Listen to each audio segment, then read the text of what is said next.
Muy buenos días en Latinoamérica, buenas tardes en Europa. Estamos en una nueva sesión de los 11 Pad Talk.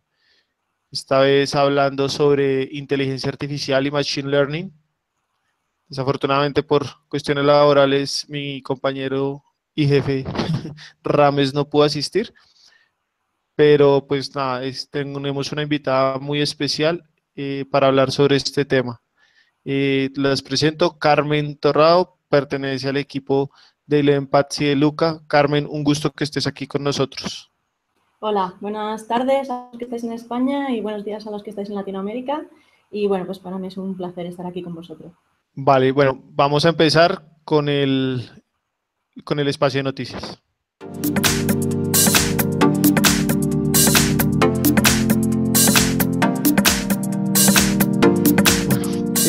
La noticia más importante es que se ha detectado una serie de vulnerabilidades en unas extensiones muy populares de Chrome.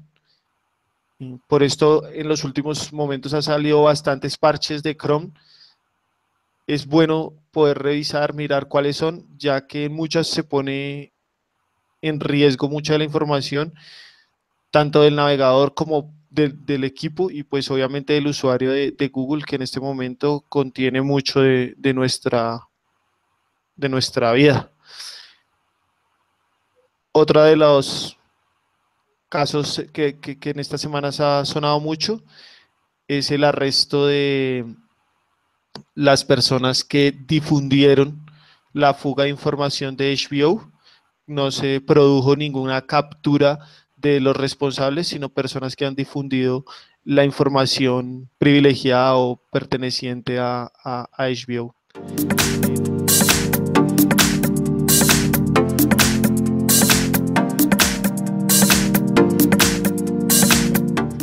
Vamos a hablar de inteligencia artificial, de machine learning, de deep learning. Estos son términos que llevamos escuchándolos mucho tiempo. Inteligencia artificial empieza a sonar más o menos en los años 50. Machine learning en los años 80, 82 y deep learning en los últimos 7 años. Pero, Carmen, ¿qué es? Sí, bueno, pues efectivamente, como dices, son términos que se escuchan mucho, ¿no? Y que, bueno, pues vamos a tratar de aclarar un poco qué son y de qué se tratan. Entonces, bueno, comenzando con la inteligencia artificial, que como comentas es el término que se viene empleando desde hace más tiempo, pues es un campo bastante amplio que abarca todo lo que tiene que ver con hacer las máquinas inteligentes, ¿no? Dotar de esta inteligencia, entre comillas, a las máquinas. Entonces, bueno, pues se trata de que sean capaces de hacer acciones muchas veces que se asimilen a las que hace un ser humano, ¿no? Como podría ser, por ejemplo, hablar, reconocer el habla, estructuras gramaticales, incluso pues temas de visión, reconocimiento de objetos, etcétera, ¿no? Todo el tipo de acciones también que tiene que ver, por ejemplo, con relacionarse con el entorno, reconocer alrededor, interaccionar con otras entidades. Entonces, todo este tipo de temáticas están relacionadas con la inteligencia artificial. Es un campo bastante amplio que, como vamos a ver, luego involucra a otros y, bueno, pues tiene que ver, abarca desde tanto hardware como software, ¿no? Lo que puede ser desde los robots, por ejemplo, que se hacen robots que imitan el habla, que caminan, incluso ya estamos viendo que conducen, ¿no? Estos coches que conducen. Y bueno, incluso están apareciendo ya temas de reconocimiento de sentimientos, ¿no? Lo cual es algo como Pero, muy inherentemente al humano. claro, pero esa parte viene a ser inteligencia artificial, ¿sí? Esa parte viene a ser la parte, pues, de meterle inteligencia a las máquinas, ¿sí? Eso es. Claro, luego también hay una parte que es más de computación o de software, por así decir, que tiene que ver con lo que es toda la resolución de problemas, pues como hemos dicho, ¿no? De reconocimiento del habla, de problemas de predicción, de clasificación, etcétera. Y bueno, pues en todo esto es donde empieza ya un poquito más a tomar terreno lo que sería el machine learning, efectivamente. Ok. Entonces, bueno, el machine learning es una parte de la inteligencia artificial que se ocupa de elaborar algoritmos y estructuras matemáticas que sean capaces de aprender por sí solos, ¿no? Que es como si tenemos una máquina y es capaz de aprender por ella sola de una forma automática, lo cual pues, puede ayudar a resolver muchos tipos de problemas. Yo escuché, he leído que el Machine Learning puede ser supervisado o no supervisado, ¿cierto? Efectivamente, sí. Típicamente se suele hacer esta clasificación, ¿no? Pero no quiere decir que sea supervisado por humanos. Quiere decir es la forma en que que aprenden las máquinas. Efectivamente, hace alusión a la forma en la que aprenden. Claro, porque si al final normalmente estos algoritmos, de hecho, se crean para que trabajen con un gran volumen de datos, que habitualmente un humano pues llevaría demasiado tiempo procesar, ¿no? Entonces, claro, efectivamente es una traducción que en castellano suena un poco curiosa, ¿no? Lo de supervisados y no supervisados, pero claro, no significa que haya una persona detrás constantemente, ¿no? Aunque bueno, luego tenemos otros tipos de aprendizaje en los que también se les puede dar un cierto feedback. Pero realmente esto a lo que hace alusión es cuando los algoritmos se entrenan para que aprendan y puedan hacer predicciones de datos que no han visto anteriormente, si los datos vienen acompañados de una etiqueta, que llamamos una etiqueta, que nos ayudaría a que el algoritmo aprenda, ¿no? A cómo se tiene que hacer el aprendizaje. Y a saber un poco, por ejemplo, si estamos en un problema de clasificación, pues saber cómo se clasifican esas muestras para que el algoritmo aprenda y luego sea capaz de extrapolar una serie de patrones. O sea, al final lo que hacen los algoritmos es extraer una serie de patrones con una cierta generalización, claro, para que no esté tan sobreajustado a los datos. Y a partir de ahí, con estos patrones que se han extraído, pues se sea capaz de predecir y de dar una estimación para datos que no se habían visto previamente. Eso sería supervisado. Efectivamente. Si no tenemos estas etiquetas, estaríamos hablando de no supervisado, ¿no? Entonces, pues se utilizan otro tipo de técnicas diferentes. Por ejemplo, puede ser clustering, ¿no? Puede ser agrupar los datos por aquellos que tengan una cierta distancia corta, ¿no? Por así decir, por debajo de un umbral. Por características. Eso es, eso es. Se realizaría un proceso de extracción de características, para lo cual, bueno, hay que tener cierto conocimiento experto, ¿no? De la materia según el problema del que estemos hablando. Y entonces se identificarían cuáles son las características que ayudan a optimizar este problema o a resolverlo, aquellas que nos permiten, por ejemplo, si estamos tratando de detectar un malware, pues que nos permitan detectar si este software se está comportando de forma maliciosa y por tanto lo tendríamos que clasificar como un malware o si es un comportamiento normal. Eso te iba a decir, o sea, llevándolo a la seguridad lo veo más o menos de la siguiente forma. Si vamos a calificar spam, podemos usar el Machine Learning supervisado con las etiquetas de los remitentes, la IP, las características holísticas, la falta de características de seguridad del correo y el Machine Learning supervisado encontraría fácilmente cuando el correo que está llegando es spam o no. Y si vamos a calificar malware que tiene un comportamiento mucho más atípico, que no tenemos unas etiquetas mucho más claras, tendríamos que usar no supervisado para poder detectar y decir si lo que estamos analizando es o no malware. ¿Ejemplos? Sí, bueno, no es tan la elección de si utilizar supervisado o no supervisado, no es tan... Ah, ok. O sea, de hecho hay varias técnicas y varias recomendaciones y tal. Mira, de hecho, en uno de los vídeos que hemos estado grabando he mostrado un gráfico que creo que puede ser útil para este tipo de cosas, ¿no? Pero bueno, porque depende de más factores, de qué tipo de datos se tiene, si están balanceados o no, si disponemos de las etiquetas o no, porque muchas veces no se dispone de ellas, etcétera, etcétera. Bueno, hay una serie de criterios, ¿no? Según de qué problema se trate. Pero bueno, con lo que estábamos diciendo de los problemas de seguridad, pues efectivamente este tipo de algoritmos son buenos en resolver problemas de clasificación, ¿no? Como pueda ser el problema del spam, saber si un mail que nos llega es spam o no. Entonces, estos algoritmos, como trabajarían, sería, se les entrenaría con una serie de mails que sabemos que son legítimos, pues de contactos nuestros, de nuestros amigos, compañeros de trabajo, etcétera, y otros que sabemos que son spam. Entonces, estos algoritmos serían capaces de aprender una serie de patrones, ¿no? Pues, por ejemplo, la longitud, una serie de palabras clave, etcétera, etcétera, o los remitentes, bueno, puede haber diferentes tipos de técnicas para saber si se trata de spam o no. Y bueno, pues en este tipo de problemas la verdad es que se ha llegado a buenos resultados en las detecciones. Y en todo esto, ¿cómo funcionan o dónde se ven inmersas las redes neuronales? Porque pues casi que el boom con lo que arranca todo esto son las redes neuronales. Entonces, ¿cómo metes las redes neuronales en todo esto? Sí, bueno, las redes neuronales al final son un algoritmo de Machine Learning, efectivamente, que, bueno, comenzaron hace unos años y ahora, pues con el tema de Deep Learning y tal, están teniendo también como auge de nuevo, ¿no? Aparte de porque se están poniendo más capas, también porque la capacidad de procesamiento está incrementándose en gran medida.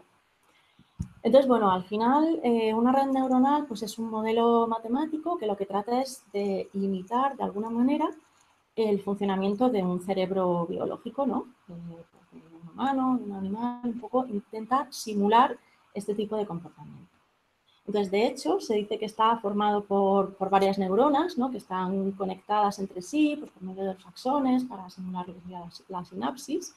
Y entonces, igual que las neuronas del cerebro, pues están conectadas entre ellas y hay unas entradas, tenemos una serie de capas normalmente de neuronas, con lo cual la red puede tener diferentes topologías, puede ser más compleja, menos, etcétera.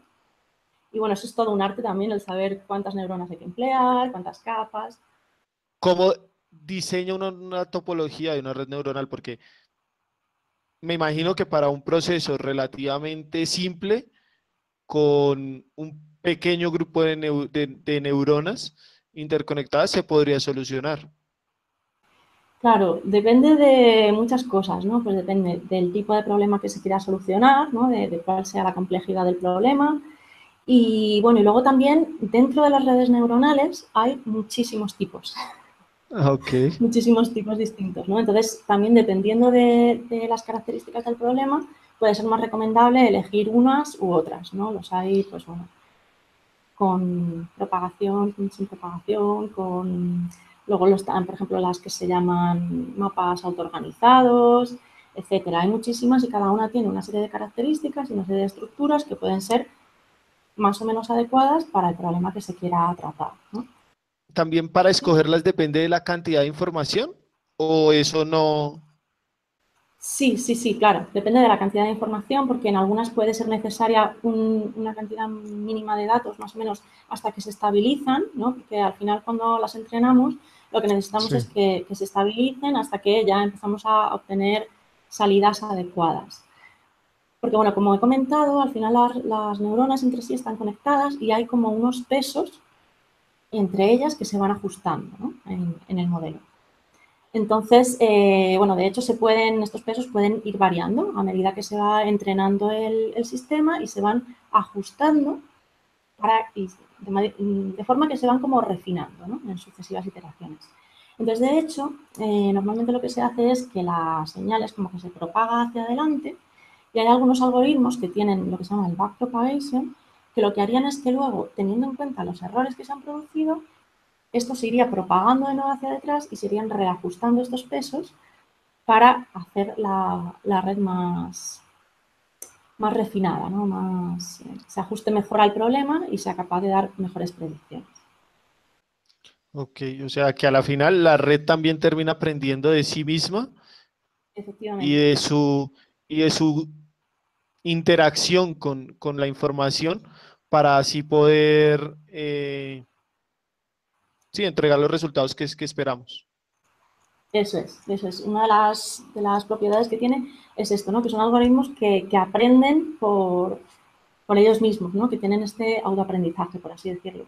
Y bueno, luego es bastante interesante porque también están saliendo ya modelos que son un poquito más dinámicos y que permiten incluso pues la creación de nuevas neuronas de forma dinámica según el algoritmo ves que es necesario o incluso ya no que solamente se relacionen con las neuronas adyacentes, sino que haya otro tipo de interrelaciones, con lo cual la complejidad puede ir creciendo y creciendo y de esta manera se pueden ir modelizando problemas que son muy complejos, que no son lineales normalmente y que no es fácil modelizar con otro tipo de técnicas. Y debido a que aprenden, a que aprenden de sí mismas, ¿esto es lo que ha permitido el deep learning? O sea, la evolución al deep learning, no sé, a ese plus, a ese auge de aprender de las máquinas. Uh-huh. Bueno, el deep learning al final, hablando de redes neuronales, yo creo que hay varios factores, ¿no? Por una parte, por lo que comentaba del incremento en la capacidad de cómputo, lo cual pues es muy importante, ¿no? Porque si no habría problemas que tardarían Sí, demasiado claro. tiempo en resolverse. Pero claro, gracias a la aceleración de la tecnología, pues esto está acelerándose bastante y está haciendo posible muchas, pues, por ejemplo, redes neuronales con muchas capas, pues también a veces se habla de esto, en profundidad, ¿no? Y que son muy complejas con muchas neuronas. Pues, por ejemplo, si tenemos en cuenta, ¿no?, que el cerebro humano tiene cientos de miles de millones de neuronas, pues podemos ver el tipo de Sí, problemas claro. que se pueden resolver, ¿no?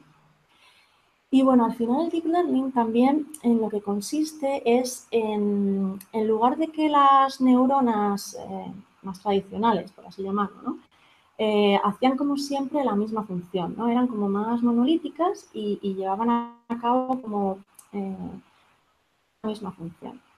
Y lo que se ha visto en los estudios, esto es muy interesante, la verdad, porque se va viendo que a medida que se va estudiando cómo funciona el cerebro humano, también se aprenden nuevas técnicas para redes neuronales y para lo que es toda la algoritmia, ¿no?, que es de alguna manera bioinspirada, que Claro. llamamos. Entonces es muy interesante porque se ha visto que hay muchas neuronas que en el sistema nervioso de los mamíferos no funcionan todas igual, sino que al final lo que se hace es que hay una cierta especialización, ¿no? Y que hay una serie de neuronas que se especializan en aprender una serie de características para resolver el problema y otras en otro tipo diferente. Y un poco esta abstracción, ¿no?, conocimiento que hay intrínseco de los datos es lo que quiere aprovechar el deep learning y es un poco como esta nueva modo de funcionamiento. Sí, efectivamente, ¿no?, esta nueva técnica que está en auge y que quiere explotar precisamente esto. Pero entonces, ¿cuál sería la diferencia básica o la más clara entre Machine Learning y Deep Learning? Porque pues a la final son máquinas aprendiendo del entorno, de datos, de ellas mismas y perfeccionando ese aprendizaje. Sí, pues básicamente el deep learning, digamos, como que tiene más flexibilidad, ¿no? No todas las neuronas funcionarían de la misma manera, sino que tendríamos diferentes grupos que están especializados en diferentes funciones o diferentes características para resolver ese problema. Y entre todas, al igual que funcionaría el sistema nervioso de los mamíferos, pues serían capaces de resolver un problema complejo. Ok, o sea, sería como una profesionalización del Machine Learning. Se puede ver así. Ok, bueno, pues todo esto obviamente tiene millones y millones de aplicaciones. Pienso que la evolución de esto es increíble, pero en seguridad, ¿cuál crees que es más óptima? ¿Machine Learning o Deep Learning o las dos? Sí, yo creo que ambas tienen cabida, ¿no? De hecho, el Deep Learning ha nacido hace unos años y creo que tiene mucho por evolucionar todavía, ¿no? Y que vamos a ver cosas y aplicaciones muy interesantes. En seguridad se está aplicando ya en muchos tipos de problemas, ¿no? Como, por ejemplo, lo que estábamos comentando en spam. También, por supuesto, en temas de malware, de detección de malware, clasificación de malware. También, por ejemplo, todo el tema de botnets, detección de botnets, se aplican técnicas de Machine Learning, pero Se, incluso ya yendo más allá, se dice en centros de control también, en detectar centros de control de esas botnets o algo así. claro, o sea, eso es, se pueden aplicar los algoritmos para detectar, eso es, con determinadas características se es capaz de detectar estas botnets.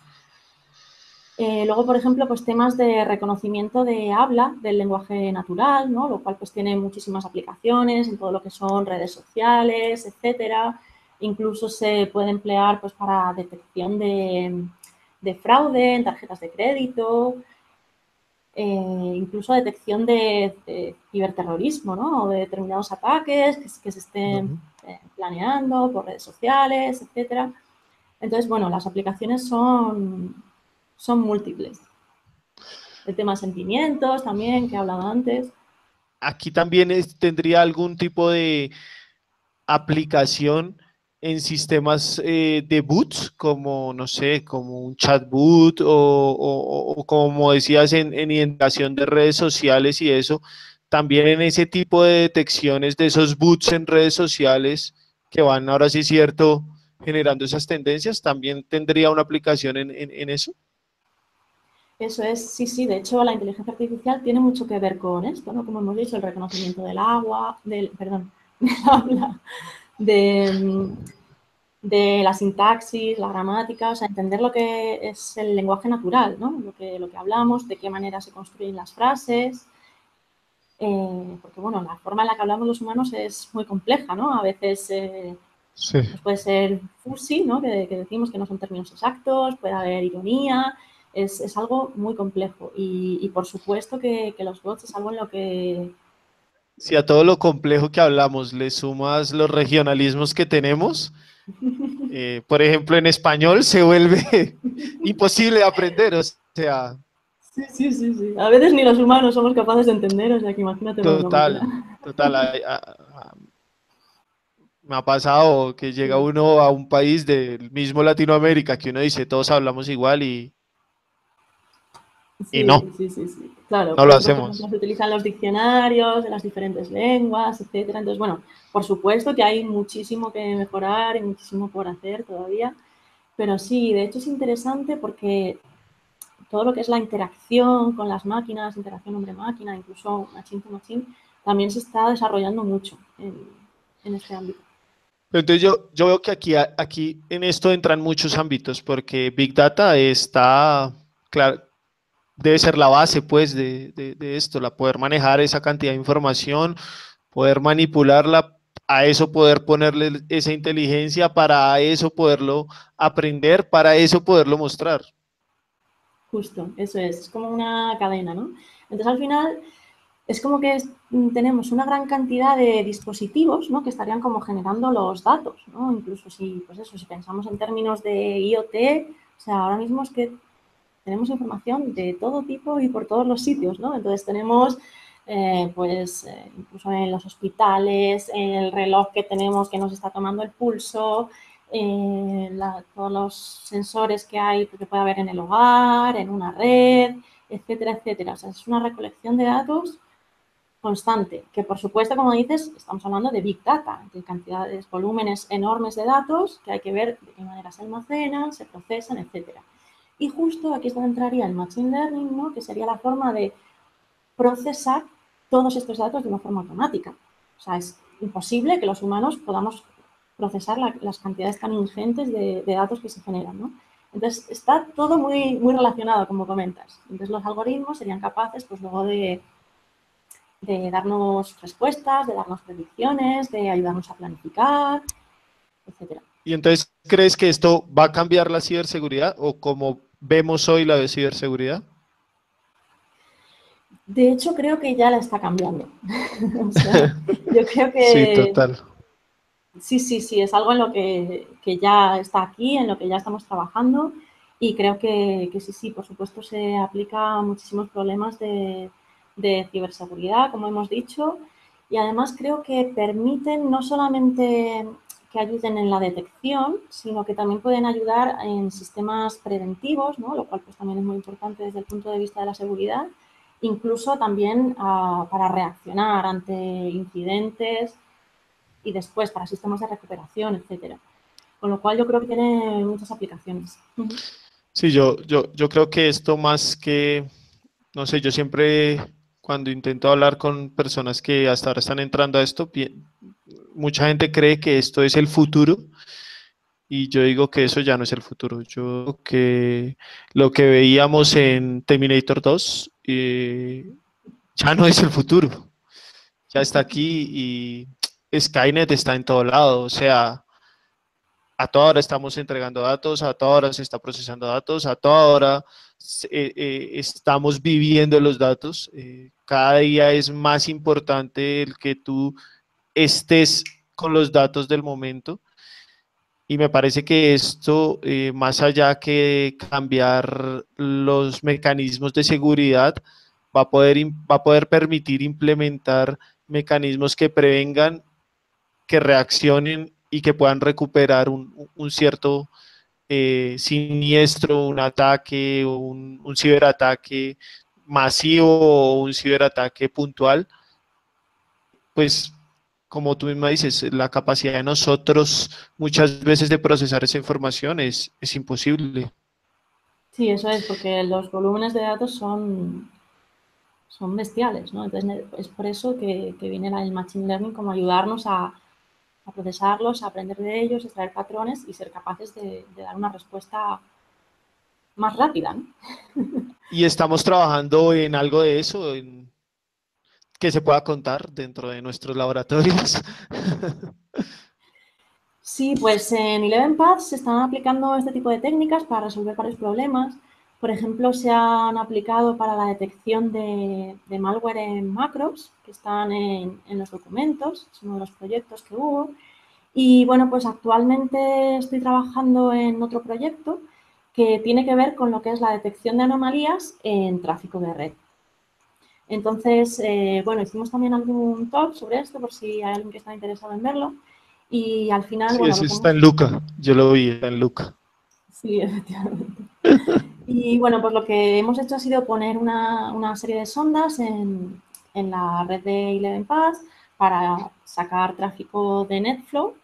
Y bueno, luego también trabajamos con características de la capa de aplicación, porque también cogemos DNS y HTTP. Entonces, bueno, claro, para ser más efectivos en la detección, ¿no? Porque a nivel de red hay ciertas cosas que no se pueden detectar. Sí, claro, Entonces, un poco trabajo. un firewall tradicional te abre o te cierra un puerto, ya está. Claro, entonces esto se trata de meter más Tienes inteligencia, que ir ¿no? más allá. Y además de tener como otro enfoque, ¿no? Porque no seguimos un enfoque de firmas, de las firmas del malware tradicionales, sino que sería un enfoque de anomalías, ¿no? De esta manera lo que hacemos es caracterizar, valga la redundancia, cuáles son las características que nos permiten saber cuándo el tráfico es algo normal o cuando está habiendo algo anómalo, ¿no? Pues puede ser de diferentes tipos, puede ser porque haya algún tipo de malware o porque haya algún tipo de uso de la red a horas que no son las normales, etcétera, etcétera. Todo este tipo de cosas se pueden detectar.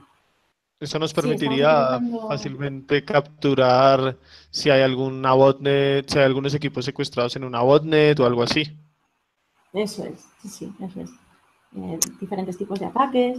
Entonces, bueno, lo que te comentaba es que estamos utilizando también para ello, pues malware de diferentes familias, ¿no? Estamos analizando por el momento 5 familias diferentes y, bueno, pues para ello estamos utilizando todo lo que sería el proceso de Machine Learning con diferentes algoritmos, ¿no? Desde supervisados, no supervisados y, bueno, pues este es uno de los proyectos en los que estamos ahora trabajando.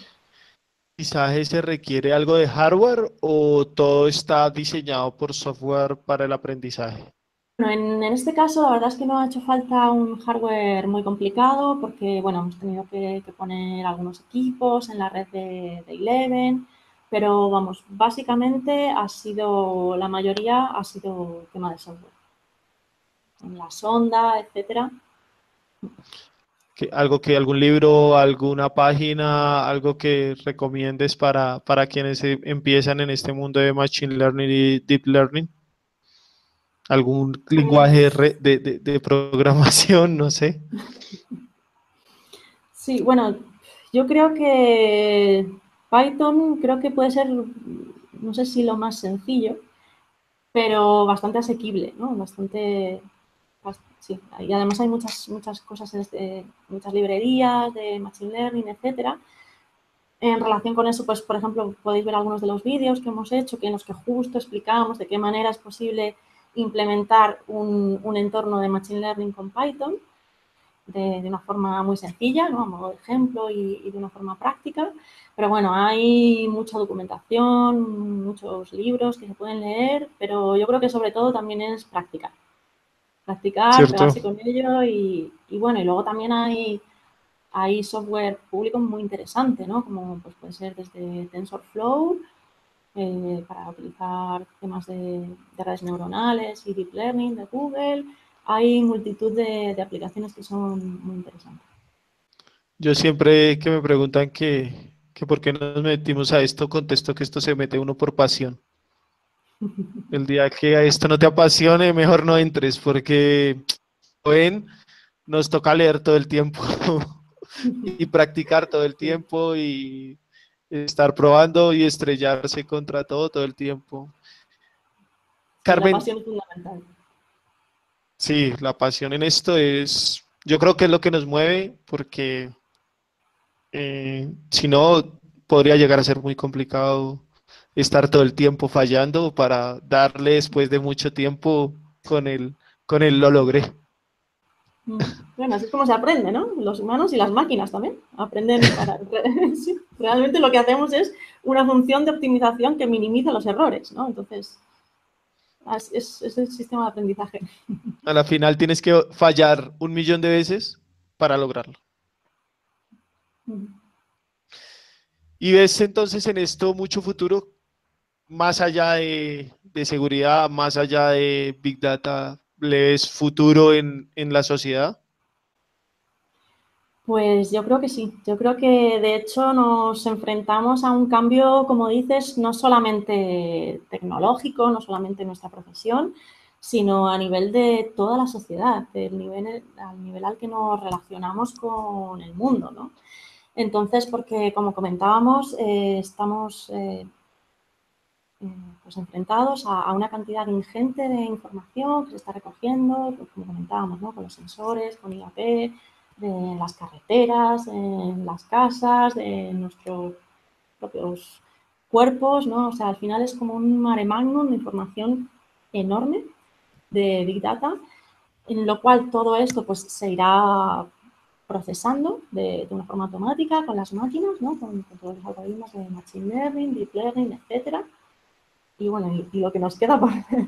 Sí, Y el modo en el que interaccionamos con las máquinas, ¿no? Entonces, claro, si tenemos en cuenta que las máquinas, pues llegará un momento en el que serán capaces de leer cientos y cientos de documentos que están disponibles en Internet y aprender toda esa información. Con lo cual, es como que los humanos al final seremos capaces de preguntarles a las máquinas eh, pues nuestras cuestiones, ¿no? Nuestras preguntas, qué queremos, etcétera, y ellas podrán darnos respuestas con toda esa información que han podido recabar de toda la información que hay en Internet, de todos los sensores, etcétera, y más todo podrán lo que darnos una nosotros le respuesta. entreguemos.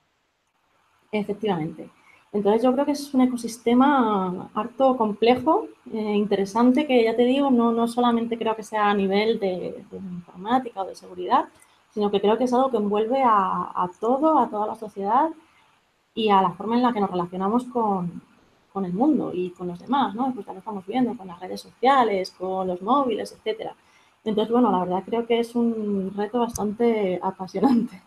Todo este desarrollo, toda esta evolución, sí se está haciendo de forma segura, o sea, me refiero, uno ve muchas veces desarrollos increíbles sin IoT, pero los analizamos desde la parte de nosotros de seguridad y tienen unas falencias increíbles. Eh, Todo este desarrollo, porque pues a la final ellos van a terminar manejando información que puede llegar a ser muy sensible. No sé, se me ocurre eh, un robot que esté analizando toda la información médica de un país para poder determinar, no sé, una posible epidemia. Esto puede llegar a ser información muy sensible. Toda esta programación, todo este machine learning, sí se está haciendo de alguna forma teniendo en cuenta la seguridad. Vale. Es interesante lo que dices y yo creo que toca de hecho varios temas, ¿no?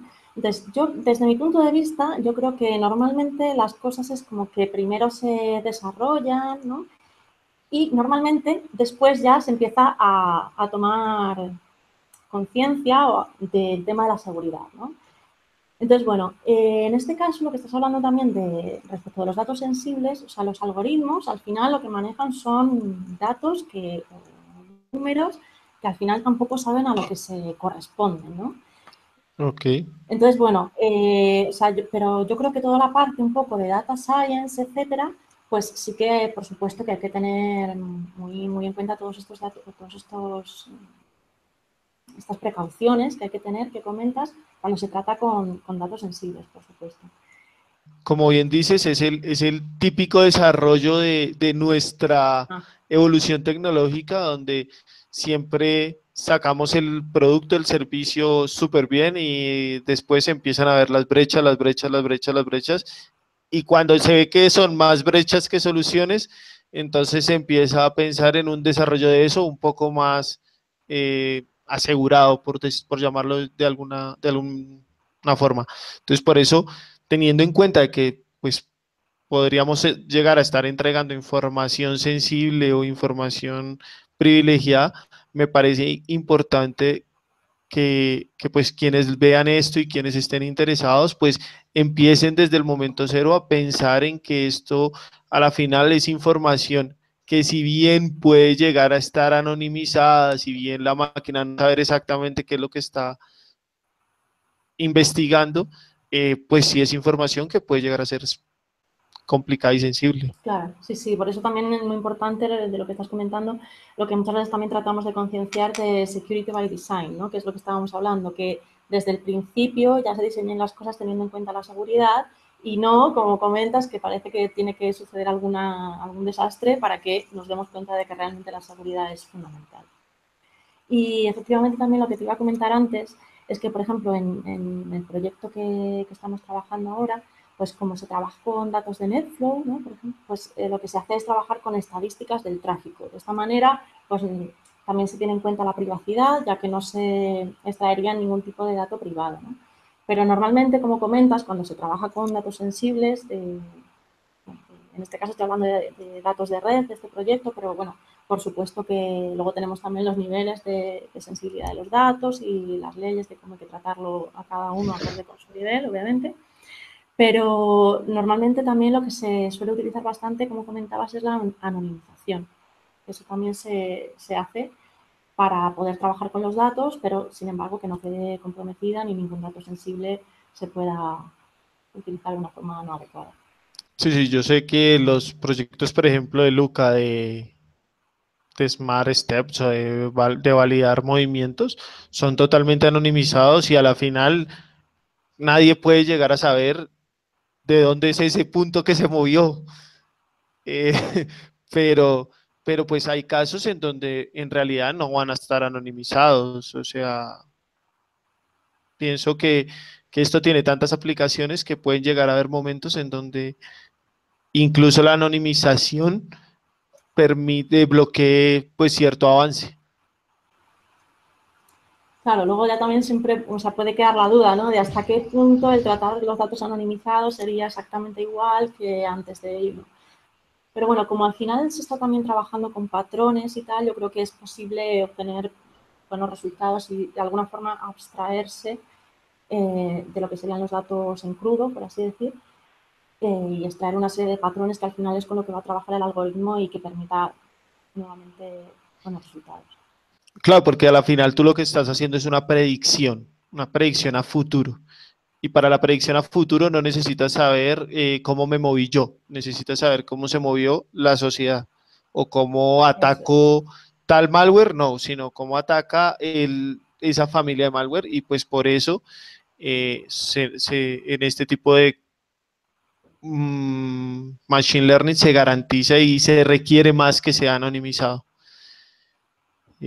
Carmen, pues la verdad para mí ha sido todo un honor y un placer haber hablado de este tema contigo. No sé si nos quieras contar algo más o algo de lo que estés trabajando, pero pues la verdad para mí ha sido todo un honor y sé que ha sido todo un esfuerzo para ti estar hoy acá.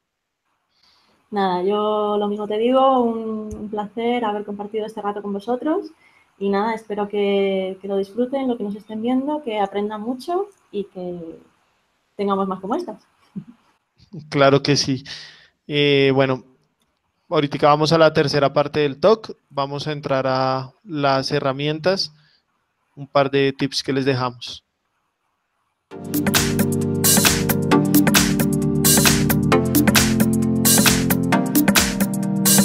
Hoy vamos a ver cómo grabamos, cómo configuramos la seguridad con OTP en Twitter. Entonces ingresamos a Twitter, vamos a la parte de aquí de configuración y privacidad, vamos a seguridad, siempre aparece verificación de inicio de sesión sin nada, le damos clic, usualmente el sistema nos va a veces a pedir el número, otras veces no, le damos configurar la, el doble factor de autenticación, nos va a solicitar en el código QR y en el móvil. Mientras tanto le damos proteger con OTP, escaneamos el código y apenas escaneamos el código, él nos bota los datos, nos va a decir qué identidad que podemos colocar.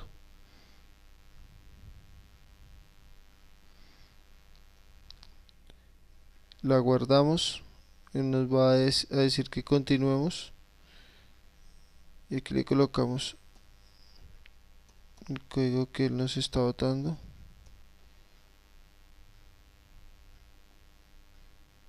Y listo, así podemos confirmar que queda sincronizado. Como ven, podemos tener varios. Acá tengo todos los productos de 11pads que tenemos con Tacit, que tenemos con Latch, y pues algunas otras páginas con OTP, con TOTP, como las de Bitcoins.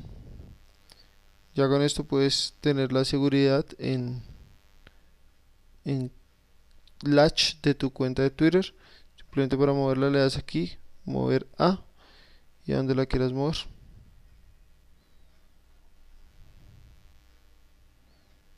Ya ahí te van a salir.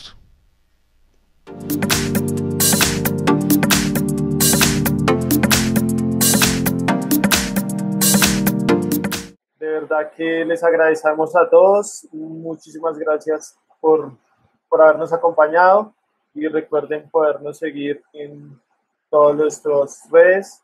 Muchas gracias a todos.